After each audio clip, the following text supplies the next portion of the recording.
Good morning, everybody. Well, it's been a while since we've been here. Welcome. It's a pleasure to see you all in living color and not on a screen. Going over the rules today, this will be a very traditional press conference. We're going to call up some folks. They're going to do speaking. I've got two experts, Dr. Cheryl Bettigal and Ryan Kaufman, who are going to talk about the ad campaign. Then we'll bring up a couple of people who are in the ads themselves to talk about their experience and why it's important that we're doing this. Once that's finished, we'll go to Q&A from the press. You guys know how to handle that, but I'll help you as we need. Once that's finished, then we're also going to do the Spanish translation of the prepared remarks. So I don't know if we've got anybody here who's looking for Spanish, but we'll make it available if it is.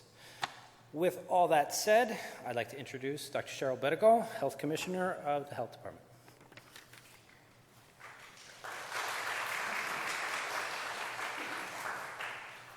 Thanks, Jim. Boy, it's such a pleasure to be here to talk about something that's not COVID. So good morning, and thank you for joining us today for a very special announcement. We are here today to talk about one of the biggest killers in the city, despite decades of knowledge of its risks. Smoking contributes to the deaths of thousands of Philadelphians each year, about 3,700. It's not new, it's not flashy, there's no vaccine against it, so lots of people forget that it's out there and continuing to be one of our biggest killers. Fortunately, we know that as soon as people quit smoking, their bodies start to heal from the damage. Quitting makes a difference to your health. No matter how long you've smoked, you can start to heal. So it sounds like an easy fix, but as anyone who's ever tried to quit smoking knows, it's very difficult. Which leads to today's announcement. As Ryan Kaufman is going to talk about in a minute, we're looking forward to raising up the voices of those who've been through that process and succeeded. If you're looking to quit, you're not alone. There are people just like you who've fought this addiction and won. Many of them had to try multiple times before they quit successfully, but they kept trying and they did succeed. Our new ad campaign has found some of those folks and highlights them for the inspiration that they are, and then links people to resources to help them quit. I'm very, very grateful to each and every one of the people who participated in making this campaign and for their willingness to share their stories to help others across the city. I'm also really grateful to the folks at Mighty Engine for their work in producing this amazing campaign. So now I'm going to turn this over to Ryan to talk a little bit about the campaign. Ryan Kaufman, our Tobacco Policy and Control Program Manager.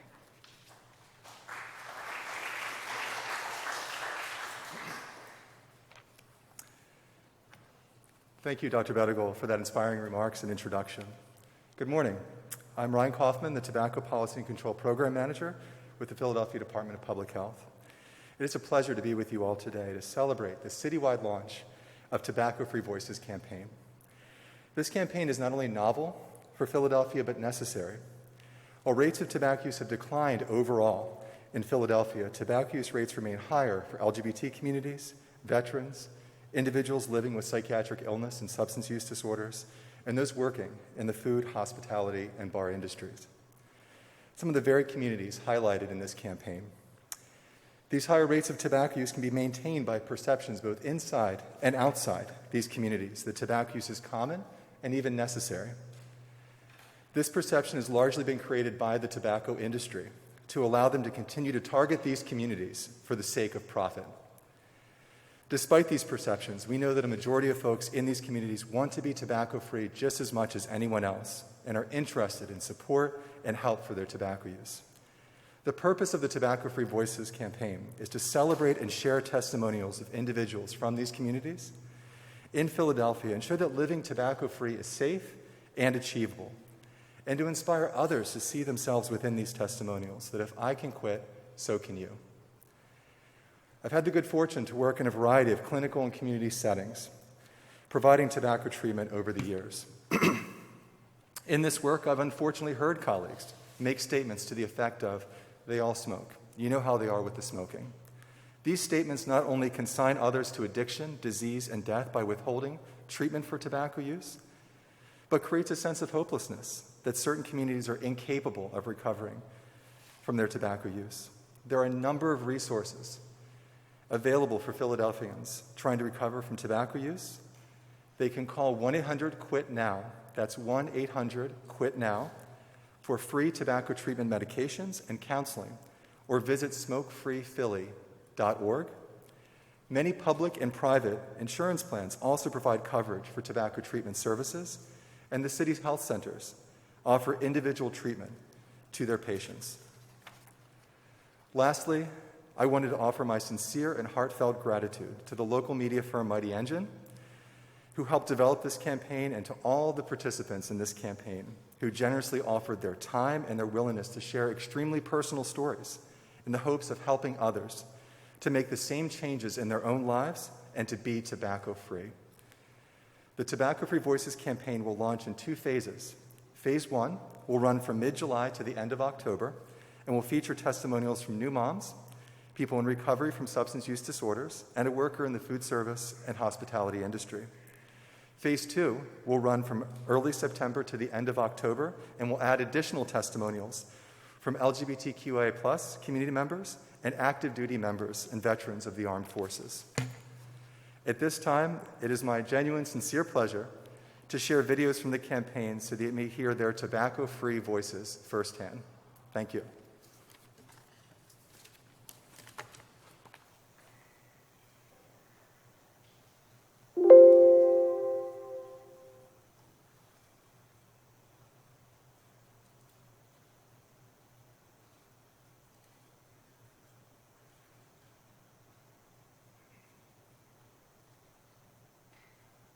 I started smoking probably when I was about 16. I didn't think of myself as a smoker for probably the first 7 years of smoking cigarettes because I kept it to work. And it was the only way to get breaks working at a restaurant. It was so nonstop busy. So taking 5 minutes, that was just a breather where I wasn't running around, where I wasn't being yelled at, where it wasn't a high stress environment, just having a little bit of peace. It became a nightly ritual that when my shift was done, I would have a cigarette. Before I knew it, I was having a cigarette before, during, after, and then not just when I was at work.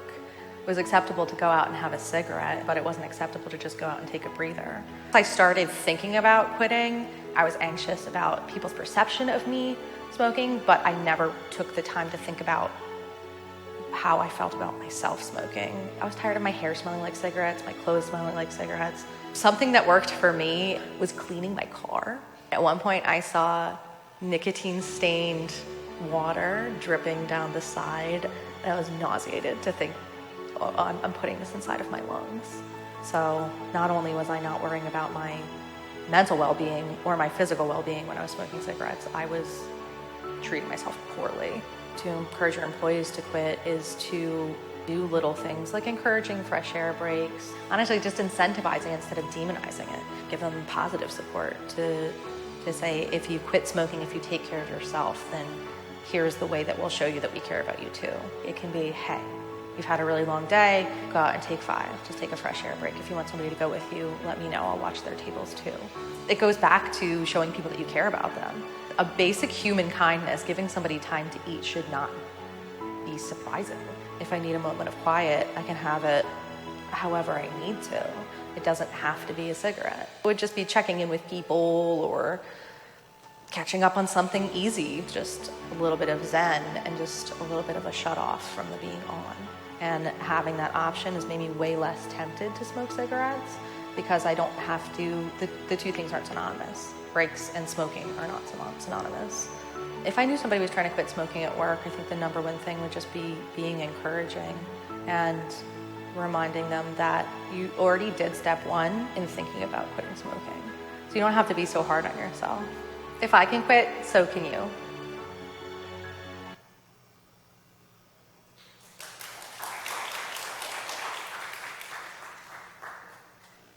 I started when I was 15 years old. It's been a year now since I quit smoking and, drinking and doing drugs. I quit when I got pregnant with Shia because it was time for a change. I didn't want the smoke to affect my baby. I want to be alive to see Shia grow and to see her children if she has any, and to be able to play with them and not be all out of breath. The power of being a mom, it motivates you. What gave me the willpower to stop smoking while I was pregnant with Shia was her. I don't want her to grow up seeing me smoke the way that my son saw me smoke. At least my son will be able to say, well, Mom used to smoke, but she quit. And then Shia, she won't have to experience seeing that side of me. I never realized how much time I spent smoking until I quit. I feel like a lot of my problems stopped when I stopped smoking, because it wasn't just smoking, it was other things that was attached to that smoking. And I learned about my mental health and finding other skills, coping skills to use when I am stressed. It was really hard to get to this point. I've had to quit several times in the past 12 years. If I can quit, so can you.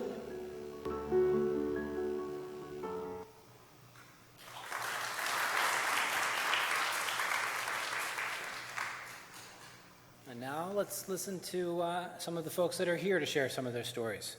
First up, I'd like to bring up Mike Natofsky. Mike?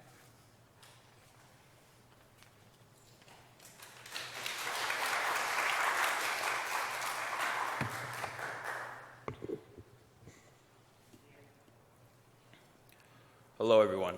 My name is Michael Natofsky, and I have been tobacco and substance-free since 2017. When I heard about the opportunity to participate in this campaign, I felt I hopefully would be able to make a difference in someone's life. I come from a family where most of the people around me use tobacco and various other substances. From my father to my relatives, like my aunts and uncles, addictions ran in the family. The home and car rides were always filled with smoke. It always interested me why all the adults around me in my life could not go 1 hour without reaching for a cigarette. At the age of 11, I picked up my first cigarette, which was still lit, left behind by my father in the ashtray. After my first pull, I immediately ran to the shower to wash off all the evidence of smoke, not knowing this was only the beginning of the deeper hole I would continue to dig myself throughout my teenage years. Smoking caused me to be easily influenced by older crowds who introduced me to other substances such as opiates and prescription medication. Tobacco would be included in every process of every day in my life of dependency. During my 10 years of countless overdoses, life started to seem pointless, and I finally came to my crossroad. I knew that enough was enough, and in 2017, I made the decision to change my life and end my long-wasted years of substance abuse. After multiple tries, I finally was able to stop using opiates, but cigarettes remained the last habit I would hold on to. To completely change my lifestyle, I stopped my tobacco use and sought out new hobbies such as going to the gym and getting involved with sports. I realized that being substance-free meant being free from all substances, with tobacco included. To a fellow Philadelphian who was in the same place I was in 2017, I would tell them to not hang on to the last part of their past life of substance use. Being tobacco-free can play a major role in the peers and influences around them. Stay free from all substances and you will live a better, happier, and healthier life. If I can quit, so can you.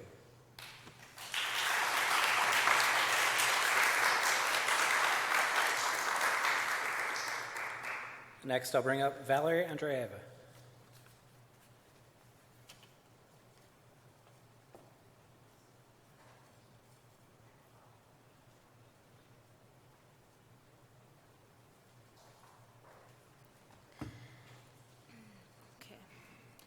Hello, my name is Valerie Andreeva, and I have been substance and nicotine-free since 2018. I want to talk about the reality of addiction, starting with nicotine. A lot of people start smoking without fully understanding the depth of its effects. I started smoking at a young age for many reasons, and one of them being social acceptance, considering that everyone my age was doing it. Eventually, it began to become a part of my daily routine, and I noticed the effects it had on my body. I noticed more of the physical effects rather than internal, but eventually both caught up with me. Soon enough, what seemed like a daily habit turned into a dark addiction. It led me down a path of several self-destructive patterns, resulting in my years of substance abuse. Deciding to quit nicotine was formally the introduction to quitting all of my other harmful lifestyle choices. As I got older, I started gaining more responsibilities, one of the biggest now being my baby. I want to make sure that she's safe and protected, and I know that starts with me. Now I am extremely conscious of being around secondhand smoke because I know the damage it can cause. I don't want my child to experience any negative side effects, especially if I know I can control it. I feel so thankful and blessed to now be a mother, and this really helps me stay on track for the sake of my child. I want my experiences to have a positive impact on her future, and by that, I mean having the knowledge and exposure to the world of nicotine addiction. I can guide her away from that lifestyle and give her a head start by keeping my body clean of these toxic chemicals. Hopefully she'll grow up looking at me and her father as role models and have no interest in that manner of living, regardless of what her peers are doing. I hope that our past can build and mold her future. To anyone who's struggling with addiction, I want to say that there is a way out. There are times you won't be able to imagine a different life, but I promise that there is. I was one of those people who never saw a way out or couldn't imagine a different outcome. I was heavily impacted with my choices and suffered through not only the entire process of being addicted, but also the process of healing and resetting from all of the harm that I caused my body. Today, I am happily engaged, pregnant with my first child, ready to welcome my daughter into the world. I am proud to say that I am no longer dependent on any substances, including nicotine, which is commonly the most overlooked. The beautiful thing about having to have lived through addiction is the light at the way out. And if I can quit, then so can you.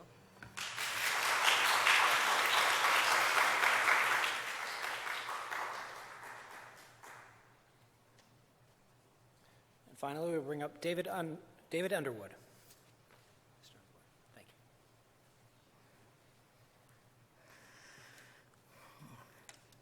Good morning. My name is David Underwood, and I quit smoking just last year. My motivation for quitting smoking has been to first heal from my surgeries. I am a trans man and started transitioning about 3 years ago.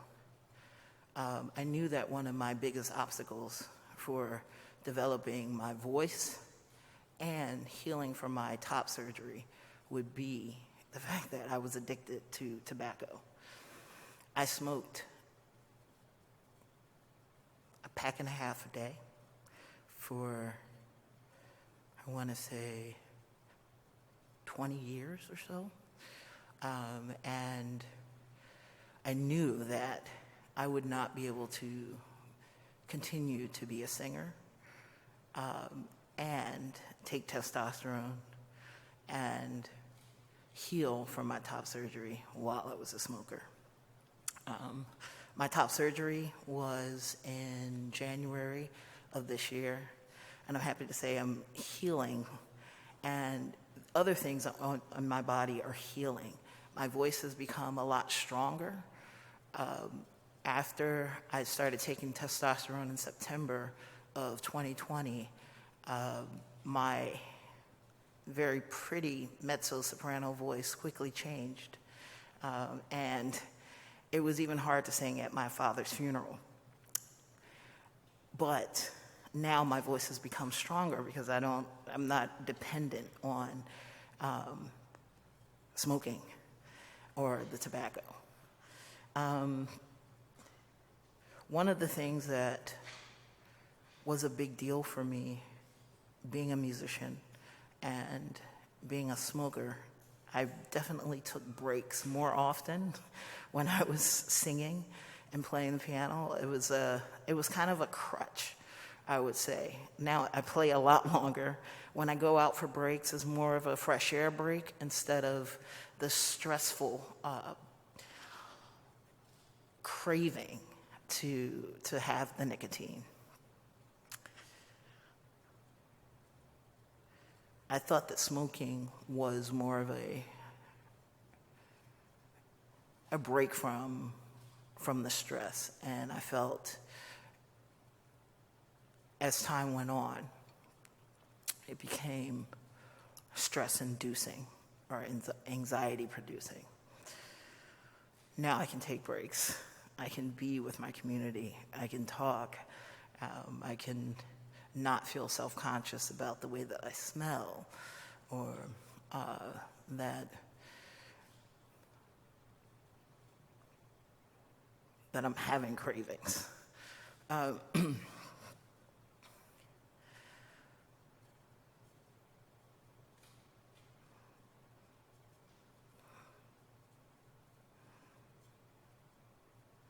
Breathing easily. When I'm working out, that's been a newer development because of the smoking. I couldn't work out. Now I'm able to work out. And I feel a lot more comfortable walking stairs.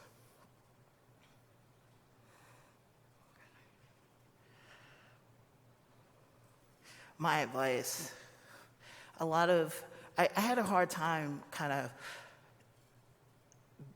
being okay with the tagline, if I could quit, so can you. That decision, once I made the decision, it became very easy to kind of keep going. It wasn't something that seemed like a defeat. Making up my mind to quit made it so much more easier. So if I can quit, so can you.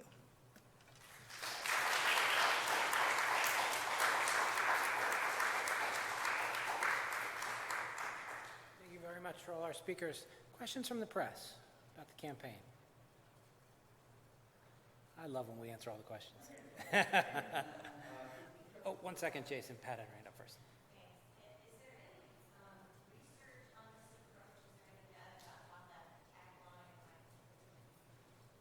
Sure. Ryan, the questions about the research behind this effort, do you want to come up and see if you can provide an answer? Thank you, Pat.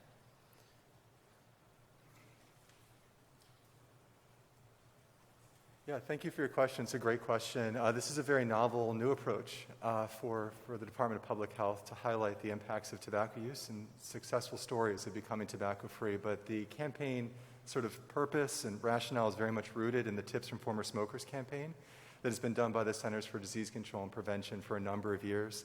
Been very well evaluated to increase number of calls to the Quit Line, which is one of the resources that we're highlighting in this campaign, and also helping people to quit smoking. So this is a sort of a local adaptation of a very well-researched, evidence-based campaign that's been done on the national level called Tips from Former Smokers.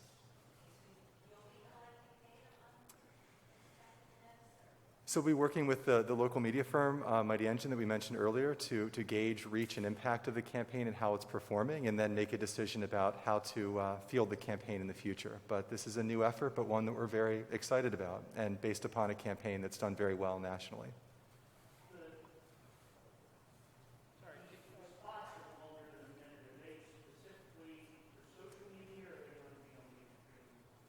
There's also shorter spots that are just 30 seconds as well. These are some of the longer assets. The longer assets will be used for other media purposes. Like we have them on YouTube, I believe. Is that right? Yeah.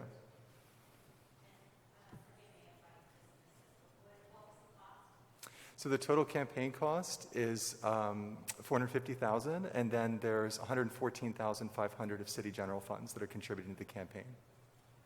Sure.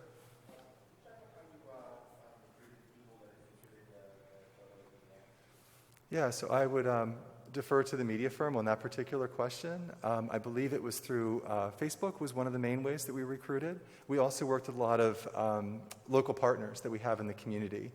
We had flyers that we created seeking individuals to be willing to provide their story to Philadelphia. So we worked with partners and LGBT organizations and veteran organizations and similar organizations to be willing to share this opportunity and see if folks from those communities be interested in participating. Oh, right. But there was also focus groups that were held as well on the campaign to really allow a good opportunity to capture that story that, as you heard, can play out over many years of an individual's life.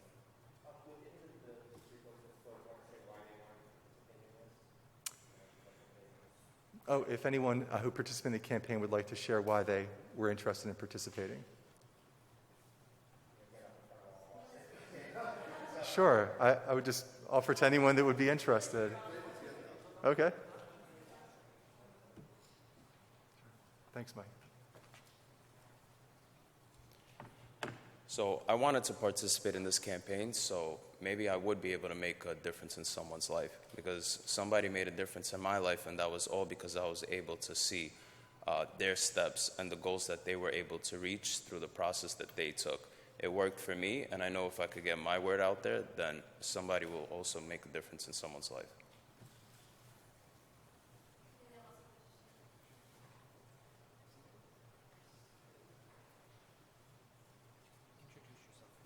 Hi, my name is Camelia.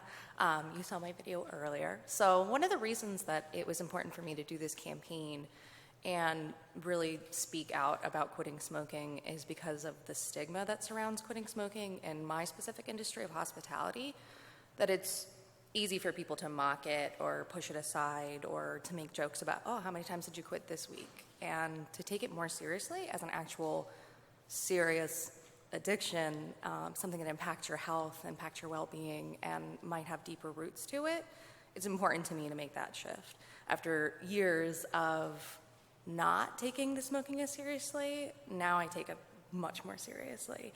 And it's important to me to make sure that I'm showing people that are still struggling with the addiction to nicotine that there is an end point, you can do it, and it feels amazing, because it never feels like that when you're in it.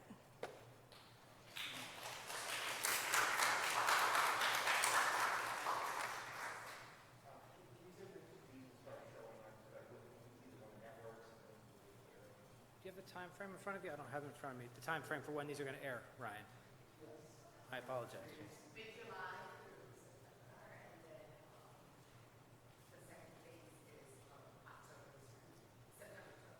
There you go. Social media, TV.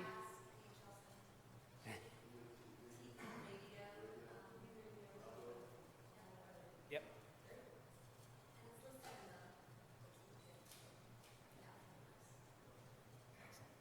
Other questions, folks? All right. I imagine folks will be hanging out, so if you guys do want a one-on-one, just grab one of us and we'll be able to help you through. We will also be setting up for Spanish translation. I don't know if you're interested. You want to do Spanish too? I'll take it. Good. Thank you. All right. Thank you all very much for coming out today. We really appreciate it.